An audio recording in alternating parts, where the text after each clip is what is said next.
1584. A notary in Toledo writes something in a leather-bound ledger that shouldn't exist. Subject's pupils, 4 millimeters at rest, 6 millimeters when presented with host, insufficient dilation, flag for secondary observation. He's measuring a woman's eyes during communion, recording the diameter of her pupils when she looks at the cross, not for medicine, for evidence. Her name was Isabel de Córdoba. She was 33, and in 18 months, men would cite the size of her pupils as proof she should burn. But here's what doesn't make sense. By 1584, this wasn't new. The Inquisition had been measuring women's bodies for over a century. Pulse rates, tear production, how many times they blinked during prayer. They had entire manuals dedicated to what a woman's flesh would reveal when her words wouldn't. What were they actually looking for? And why did they need 300 pages of instructions to find it? If you've ever wondered what institutions do when they stop looking for truth and start manufacturing it, you're in the right place. This is Crimson Historians. We find the documents they buried. Hit subscribe, because what happened to Isabel? It happened to 60,000 other women, and the method they used didn't die in Spain. Spain, 1478. The Inquisition begins. Most people think they know this story. Religious extremists hunting heretics, Jews forced to convert, the accused tortured until they confess, flames, screaming, the rack. That's not wrong, but it's not complete. Because here's what the numbers show. Between 1480 and 1530, the Inquisition executed about 2,000 people. Terrible. Documented, but in the same period, they interrogated over 40,000. And of those 40,000, roughly 23,000 were released without execution. So what were they doing with the other 21,000 hours? The answer is in the archives, in Valladolid, in Seville, in repositories across Spain, where researchers are still finding ledgers that most people will never see. These aren't confession transcripts. They're observation logs.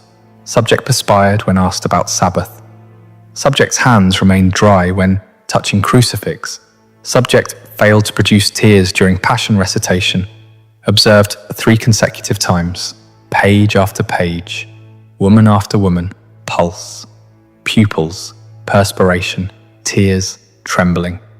The Inquisition wasn't just prosecuting heresy. They were building a catalogue of how the body betrays what the mind conceals. And they had one population. They practiced this on more than any other. By 1540, nearly 58% of those brought before tribunals were women. Not because women were committing more heresy, because the Inquisition believed women's bodies would reveal it more clearly. Why women? What did they think the female body would show that men's wouldn't? Isabel's door opens on a Tuesday, September 1589.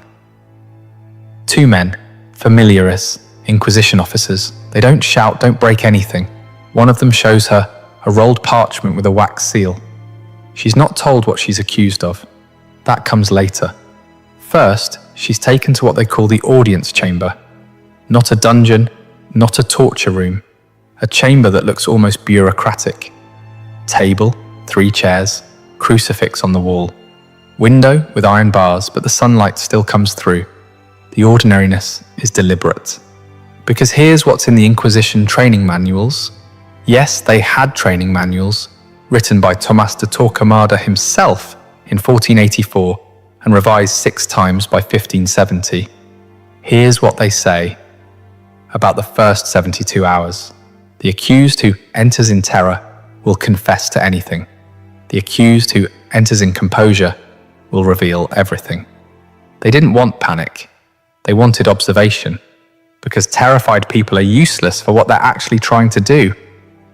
Isabel sits in that room for 6 hours before anyone speaks to her.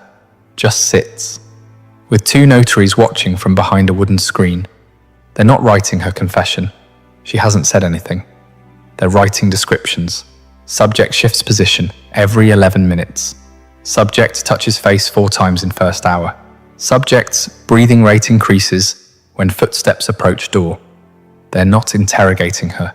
They're cataloguing her. And here's the detail that reframes everything. Isabel doesn't know it yet, but she's already failed 3 tests. Not tests of faith, tests of biology.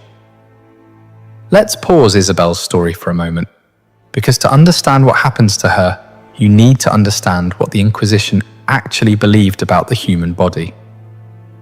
In 1487, 9 years after the Inquisition's founding, 2 inquisitors, Heinrich Kramer and Jacob Sprenger, published a book, Malleus Maleficarum, The Hammer of Witches. Most people know it as a witch-hunting manual. It is. But buried in Part 2, Question 1, Article 6, there's a section called Whether Witches Can Habitate the Power of Generation and Obstruct the Venereal Act. Translation. Whether a person's body, when touched by evil, would physically respond differently than a pure body. The Inquisitors took this idea and ran with it. They theorized, wrongly but consistently, that conversion to Christianity wasn't just spiritual, it was physiological. That when someone genuinely accepted Christ, their nervous system would change. Their tears would come easier during Mass. Their pulse would quicken before the Eucharist. Their pupils would dilate at the sight of the Virgin. And if those responses didn't happen, the body was remembering something else. By 1520, there were Inquisition physicians, not to heal, to measure. They had instruments, calipers for measuring pupil dilation, water clocks for timing pulse rates, graduated vials for collecting and measuring tears. In Seville, in 1537, a tribunal spent 4 months testing this theory. They brought in 50 confirmed conversos, Jews who'd converted to Christianity, and 50 old Christians, people whose families had been Catholic for generations. Then they ran both groups through identical religious exercises while measuring physical responses. The results, still in the archive, showed no consistent difference.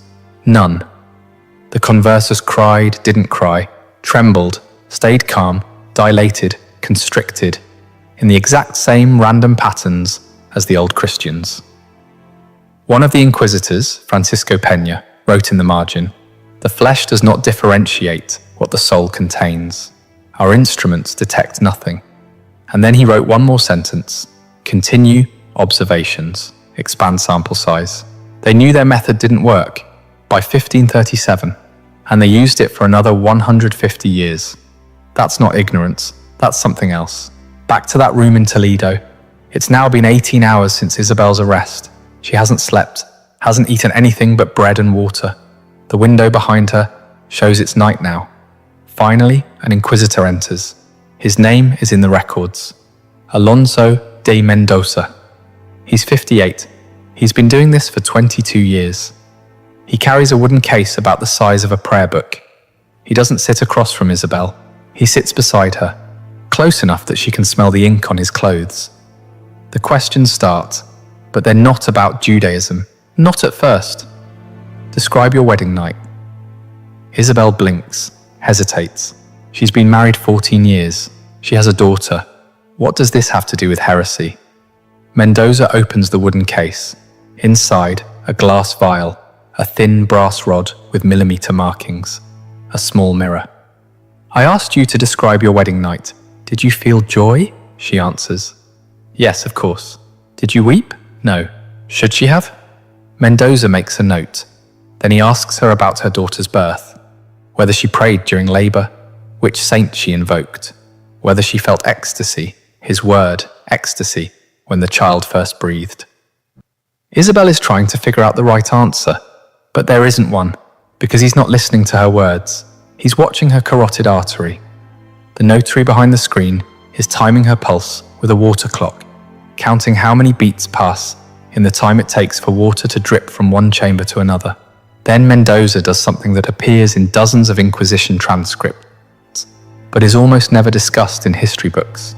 He takes out the mirror, holds it 6 inches from Isabel's face, and asks her to look at the crucifix on the wall while he watches her reflection. What is he looking at? Her pupils. In the records there's a notation, subjects, pupils constricted when viewing crucifix. Expected dilation absent, inconsistent with documented response of genuine converts. Expected by whom? Based on what? There's no citation, no reference, just an assertion that Isabel's eyes should have responded differently. But here's the detail that makes this worse. Isabel knows what he's doing. Because by 1589, everyone knows. Converso families have been teaching their daughters for 2 generations how to perform the right physical responses. Cry when you take communion. Let your hands shake when you kiss the cross. Practice dilating your pupils by looking at candlelight before bed. Isabel has practiced. She's 43 years old, and she's spent 20 of those years making her body